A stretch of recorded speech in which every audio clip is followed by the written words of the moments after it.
Paano po kaya ang compromise natin dito? Nagbabangayan pa rin sila hanggang kagabi para po ang unahin na sana ng mga senador yung mas matinding problema po ng tao ngayon.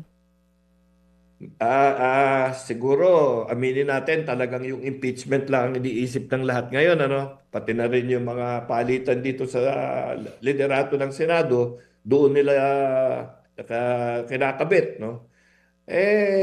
Total, sabi nila July 6 mag-uumpisa na yung trial. Si Senate President Alan Cayetano, yung unang araw na nasa pwesto siya, tinawag niya na kagad yung impeachment trial court, no? So, sana maumpisahan na yan. Total, July 6, mahigit sa isang buwan pa yan. Kaya marami pang mangyayari. Pero during recess daw, magtatrabaho naman ng Senado dahil dito sa bagay na ganito, no?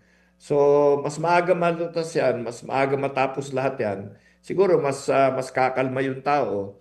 Tapos, magkaroon na rin ng masusing pag-iisip dito sa mga kaso na binabanggit na isasampa laban sa mga congressmen or sa senador or sa mga representante, di ba? Para wala na yung mga haka-haka eh. Yung kasi medyo nakakasama pa ng panahon kasi yung hindi mo alam kung matutuluyan yung kaso or hindi mo alam, hindi mo maintindihan anong base, yung ganun. Mabuti ilapag na para malinaw na lahat. Mga kapatid, patuloy po kayong tumutok sa 105.9 True FM para sa totoong balita, impormasyon, music, and entertainment. Mag-subscribe sa aming YouTube channel at podcast at sundan nyo kami sa Facebook, Instagram, X at TikTok sa True Network PH.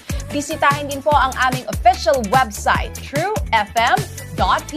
At panoorin din kami sa True TV Signal, Channel 19. Kami po ang 105.9 True FM. Laging true sa'yo, kapatid. Ito tayo sa totoo.